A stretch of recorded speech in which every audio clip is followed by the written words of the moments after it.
पूर्वी यूक्रेन के उड़े चीथड़े, 5000 हमलों से कोहराम।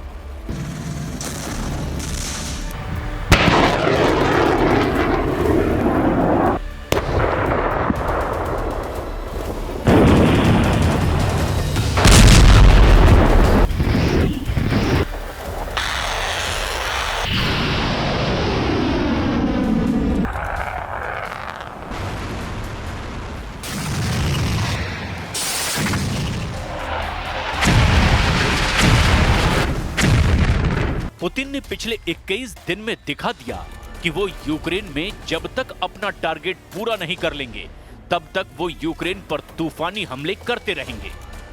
इस वक्त रूसी सेना पूर्वी और उत्तर पूर्वी यूक्रेन में भीषण हमले कर रही है। हैरानी की बात तो ये है कि रूस ने सिर्फ 24 घंटे के अंदर ही यूक्रेन पर 500 से ज्यादा हवाई हमले किए हैं, जिसने पूर्वी यूक्रेन के चीथड़े उड़ाकर रख दिए हैं। जबकि दूसरे मोर्चे पर रूस की परमाणु तैयारियों ने अमेरिका, नेटो और यूरोप को मजबूर कर दिया है, या तो रूस से सीधी जंग करो वरना यूक्रेन पर रूस की हर शर्त को मानो। आप पुतिन की पावर का इसी से अंदाजा लगा सकते हैं कि जो ट्रंप कभी पुतिन और रूस को कागजी शेर कहकर चुनौती दे रहे थे, वो ट्रंप अब पुतिन की परमाणु फोर्स की पावर देखकर दोबारा पुतिन से बातचीत की गुहार लगा रहे हैं। हैरानी की बात तो ये है कि जो बात ट्रंप को 10 महीने में समझ नहीं आई, उस बात को पुतिन ने ट्रंप को 21 अक्टूबर से 29 अक्टूबर 2025 के बीच ही समझा दिया।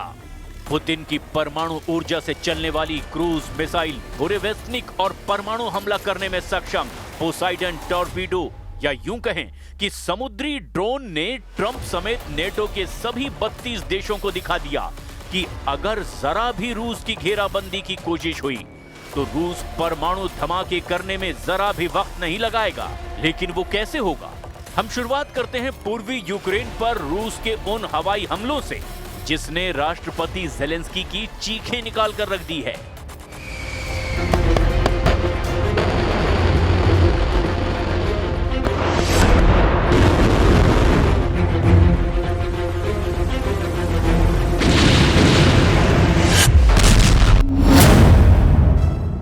सौ हवाई हमलों से थर्राया यूक्रेन, ज़ेलेंस्की ने मांगी टॉम हॉक।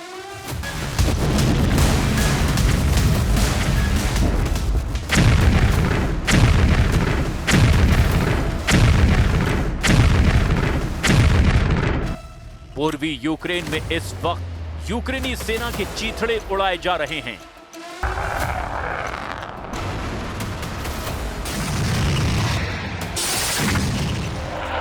लगभग 21 महीने से पूर्वी यूक्रेन के पोक्रोवस्क में और कुपियांस्क शहरों पर रूसी सेना कब्जा करने की कोशिश में जुटी है। लेकिन वॉर जोन से आई हालिया रिपोर्ट से साफ हो गया कि रूसी सेना ने पूर्वी यूक्रेन के पोक्रोवस्क और कुपियांस्क शहरों में घिरे यूक्रेनी सैनिकों को अब सरेंडर करने के लिए मजबूर करना शुरू कर दिया है।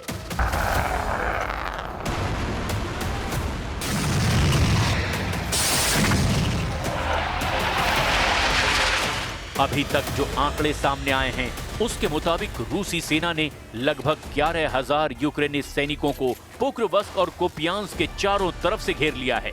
वॉर जोन से कुछ रूसी रिपोर्ट्स ने दावा किया कि 300 की संख्या में रूसी सैनिकों ने पोक्रोवस्क और कुपियांस्क में हमले शुरू किए हैं, जिसकी वजह से यूक्रेनी सैनिक के दर्जनों मोर्चे कमजोर हो चुके हैं।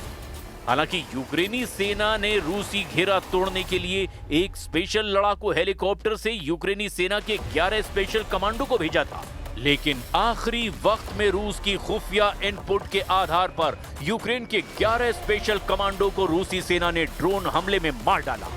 इस रूसी हमले में लड़ाकू हेलीकॉप्टर में सवार सभी स्पेशल कमांडो और यूक्रेन का लड़ाकू हेलीकॉप्टर तबाह हो गया। वॉर एक्सपर्ट्स का दावा है कि रूस इस वक्त पोक्रोवस्क में यूक्रेनी सेना को धीमी मौत मार रहा है। खबर तो ये भी है कि रूसी सेना ने सर्दियों को ही यूक्रेन के खिलाफ हथियार बनाना शुरू कर दिया है।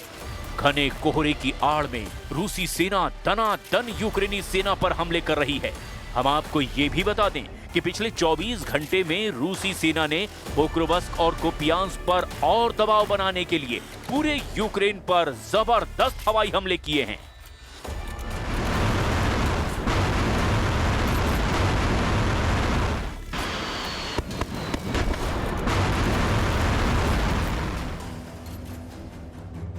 रूस के रक्षा मंत्रालय ने इन हमलों को यूक्रेन द्वारा रूस के अंदर किए गए ड्रोन हमलों का जवाब बताया है। रूस ने दावा किया कि उसने यूक्रेन की हथियार उत्पादन इकाइयों, गैस और ऊर्जा प्रतिष्ठानों पर उच्च सटीक हथियारों से हमले किए हैं। यूक्रेन के राष्ट्रपति व्लादिमीर ज़ेलेंस्की ने अंतर्राष्ट्रीय समुदाय से रूस के ऊर्जा क्षेत्र पर और कठोर प्रतिबंध लगाने की अपील की है। ज़ेलेंस्की के मुताबिक रूस ने केवल एक रात में 450 ड्रोन और 45 मिसाइलें दागी है। यूक्रेनी वायुसेना ने इसमें से अधिकांश को मार गिराने का दावा किया, लेकिन 25 ठिकानों पर हुए हमले से यह साफ है कि युद्ध एक नए और विध्वंसक चरण में प्रवेश कर चुका है। हालांकि यूक्रेनी वायुसेना ने दावा किया कि रूस ने 450 से ज्यादा विस्फोटक बम वर्षक ड्रोन और 45 मिसाइलें दागी थी, जिनमें 9 मिसाइलें और 406 ड्रोन मार गिराए गए। यूक्रेनी ऊर्जा मंत्रालय ने माना कि रूसी हवाई हमलों की वजह से डिनिप्रोपेट्रोव्स्क, चेरनीव, जापोरेजिया, ओडेसा और किरोवोह्राद क्षेत्रों में बिजली कटौती हुई है, लेकिन बहाली का काम जारी है। इन हमलों में 12 से ज्यादा यूक्रेनी मारे जा चुके हैं, जबकि यूक्रेनी सैनिकों की संख्या इससे अलग है। हम आपको ये भी बता दें कि रूस के राष्ट्रपति व्लादिमीर पुतिन की नजर पोक्रोवस्क पर काफी वक्त से लगी हुई थी। पिछले 21 महीने से पुतिन ने पोक्रोवस्क पर सैकड़ों हमले किए हैं, जिसकी वजह से 60,000 की आबादी वाले पोक्रोवस्क शहर में अब सिर्फ 1,500 यूक्रेनी बचे हैं, जिनमें आम नागरिकों की संख्या बेहद सीमित है। पोक्रोवस्क में 90% इमारतें खंडहर बन चुकी हैं, सड़कें गड्ढों में तब्दील हो गई हैं, विश्वविद्यालय तक बमबारी से तबाह हो चुके हैं। लेकिन रूस ने इस छोटे से शहर पर कब्जे के लिए करीब 1 लाख सैनिक तैनात कर दिए हैं। सवाल ऐसे में यह है कि आखिर इस वीरान शहर में ऐसा क्या है कि पुतिन इसे हर हाल में लेना चाहते हैं। न्यूज एजेंसी रॉयटर्स के मुताबिक पोक्रोवस्क पूर्वी यूक्रेन के डोनेस्क क्षेत्र में एक अहम सड़क और रेल जंक्शन है। यही इलाका रूस के लिए रणनीतिक रूप से बेहद अहम है। रूस की नजर पूरे डॉनबॉस क्षेत्र यानी कि डोनेस्क और लुहांस्क का जो इलाका है, उस पोक्रोवस्क को गेटवे टू डोनेस्क माना जाता है। अगर रूस इस शहर पर कब्जा कर लेता है तो वो आगे क्रीमाटोर्स्क और स्लोवियांस्क जैसे यूक्रेन के बड़े शहरों की ओर बढ़ सकता है। अगर रूस इसे जीत लेता है तो ये फरवरी 2024 में Авдіївка के बाद सबसे बड़ा सैन्य फायदा होगा। Балістики, щонайменше 25 балістичних ракет було. Також були аеробалістичні та крилаті ракети. Ще більш ніж 450 безпілотників різних типів. Дуже наглий. Багато в чому удар демонстративний. Тиску на Росію замало, і будь-які послаблення в уже існуючих форматах тиску тільки мотивують Путіна затягувати цю війну, завдавати більшої шкоди нашій країні, нашим людям. Слабкість реагування на російську наглість, саме наглість. यूक्रेन की डबल हार, रूस ने उड़ा दिए लेपर्ड टैंक। हाल के दिनों में यूक्रेन पर दोहरी मार पड़ रही है। एक तरफ रूसी सैनिक हर दिन सैकड़ों यूक्रेनी सैनिकों को मार रहे हैं, तो वहीं दूसरी तरफ यूक्रेन को मिले नेटो और यूरोप के हथियार भी तबाह होने लगे हैं। रूस यूक्रेन युद्ध में राष्ट्रपति ज़ेलेंस्की के लिए गेम चेंजर माने जा रहे जर्मनी के खतरनाक लेपर्ड टैंक के रूसी सेना ने टुकड़े टुकड़े कर दिए हैं। रूसी ड्रोन हमले से ध्वस्त हुआ लेपर्ड टैंक डॉनबॉस के कीचड़ भरी जमीन पर पड़ा हुआ है। ये रूसी हमला उस वक्त हुआ जब यूक्रेन की सेना का एक काफिला आगे बढ़ रहा था। राष्ट्रपति ज़ेलेंस्की की game changer machine German leopard 2A6 tank अपनी चमकदार तोपों के साथ रूस पर हमला कर रही थी, लेकिन रूस ने अपने ड्रोन हमले से लेपर्ड टैंक के चीथड़े उड़ा दिए। यूक्रेन को जर्मनी से मिले लेपर्ड टैंक रूसी निशाने पर पूरी तरह से आ चुके हैं। हम आपको लेपर्ड टैंक में बैठे यूक्रेनी कमांडर और उसके टैंक की तबाही की वो रिपोर्ट बता रहे हैं जो साबित करती है कि रूसी सेना के सामने जर्मनी के टैंक फुस साबित हो रहे हैं। यूक्रेन की राजधानी कीव के रहने वाले 28 साल के कैप्टन अलेक्जेंडर लैपर्ड टैंक के कैबिन में बैठा था। वो अपने रेडियो पर साथियों से बोला कि मैंने अपने लैपर्ड टैंक से रूसियों को पीछे धकेल दिया है। भारी कवच, 120 mm तोप और 70 किलोमीटर प्रति घंटा की रफ्तार से टैंक रूसी सेना पर हमला कर रहा था। ज़ेलेंस्की इसे गेम चेंजर टैंक कह रहे थे, लेकिन तभी अचानक आसमान से रूसी ड्रोन लॉनेट ने टैंक की तरफ गहरा गोता लगाया और भयानक आवाज के साथ लैपर्ड टैंक के हैच पर सीधा हमला किया।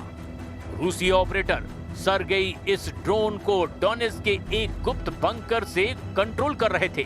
सर्गेई ने ट्रिगर दबाया, निशाना लॉक किया और फिर कुछ फुसफुसाया और फिर इसके बाद पहला विस्फोट लैपर्ड के ट्रेड्स पर हुआ। इससे धातु के टुकड़े उड़ गए, टैंक कांपा, लेकिन अलेक्जेंडर ने आवाज दी, आगे बढ़ो। लेकिन तभी दूसरा ड्रोन आया और सीधा इंजन पर गिरा। विस्फोट की लपटें भड़की और ये टैंक टुकड़ों में बिखर गया।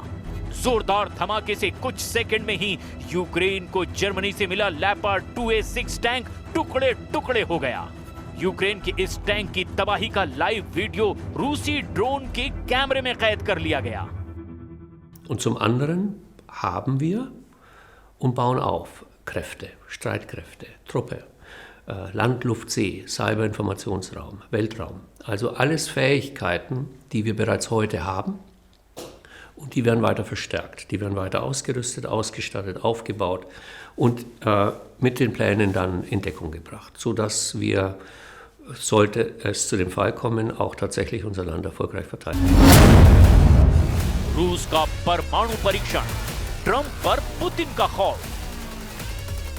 रूस ने परमाणु परीक्षण फिर से शुरू करने की दिशा में औपचारिक कदम बढ़ा दिए हैं। रूस के विदेश मंत्री सर्गेई लावरोव ने 8 नवंबर को बताया कि राष्ट्रपति व्लादिमीर पुतिन के निर्देशों के तहत परमाणु परीक्षण की संभावना पर काम शुरू हो गया है। ये बयान ऐसे वक्त में आया है जब अमेरिकी राष्ट्रपति डोनाल्ड ट्रंप ने पिछले हफ्ते ही कहा था अमेरिका अपने परमाणु हथियारों का परीक्षण फिर से शुरू करेगा। लावरोव ने बताया कि 5 नवंबर को राष्ट्रपति पुतिन ने रूस की सुरक्षा परिषद की बैठक में विदेश मंत्रालय, रक्षा मंत्रालय, खुफिया एजेंसियों और नागरिक विभागों को ये निर्देश दिया था कि अगर अमेरिका व्यापक परमाणु परीक्षण प्रतिबंध संधि से पीछे हटता है तो रूस भी परमाणु परीक्षण की तैयारी करे। इधर रूस ने ये भी कह दिया है कि अगर अमेरिका के विदेश मंत्री मार्को रूबियो रूस के विदेश मंत्री के साथ युद्ध विराम पर बात करना चाहते हैं तो अमेरिका को रूस की सभी शर्तें माननी पड़ेगी, तभी रूस की तरफ से बातचीत पर कोई शामिल होगा। जबकि दूसरी तरफ रूस के राष्ट्रपति पुतिन ने निर्देश दिया और इस पर रूस परमाणु कमांड सेंटर ने अपना काम शुरू भी कर दिया है। रूस के विदेश मंत्री लावरोव ने कहा कि रूस फिलहाल इस प्रक्रिया को तकनीकी और रणनीतिक स्तर पर परख रहा है और जनता को समय आने पर परिणामों से अवगत कराया जाएगा। लावरोव ने दावा किया कि रूस केवल तभी परमाणु परीक्षण करेगा जब अमेरिका पहले कदम उठाएगा। लावरोव ने बताया कि अब तक अमेरिका की ओर से राष्ट्रपति ट्रंप के बयानों पर कोई आधिकारिक स्पष्टीकरण नहीं मिला है। ट्रंप ने हाल ही में घोषणा की थी कि अमेरिका 3 दशकों के अंतराल के बाद अपने परमाणु परीक्षण को फिर से शुरू करेगा। ट्रंप ने कहा था, वॉशिंगटन अब बराबरी के आधार पर चीन और रूस जैसे प्रतिद्वंदियों के साथ परमाणु क्षमता को परखेगा। ट्रंप की इस घोषणा से दुनिया पर एक बड़ी परमाणु जंग का खतरा बहुत ज्यादा बढ़ चुका है। इससे परमाणु हथियारों की नई होड़ शुरू होने की आशंका जताई जा रही है और इसी पर सीधा जवाब अब रूस ने अमेरिका से मांग लिया है। Но в то же время обращает на себя внимание, что указанное мероприятие последовало за неоднозначными высказываниями президента США о намерении активизировать испытательную деятельность применительно к ядерному вооружению, якобы в ответ на некие равнозначные, как было сказано, шаги России и Китая. इधर दूसरी तरफ यूक्रेन के राष्ट्रपति ज़ेलेंस्की अमेरिका से लंबी दूरी की टॉमहॉक मिसाइलें आने का अब भी इंतजार कर रहे हैं, लेकिन अभी तक ट्रंप ने एक भी टॉमहॉक मिसाइल यूक्रेन को नहीं दी है और ना ही वो आसानी से देने वाले हैं। जबकि दूसरी तरफ 3 अक्टूबर 2025 से अब तक यूक्रेन के 27 इलाकों पर 5000 से ज्यादा हवाई हमले रूस कर चुका है। रूस के इन हमलों में क्रूज और बैलिस्टिक मिसाइलों का जमकर इस्तेमाल हुआ है।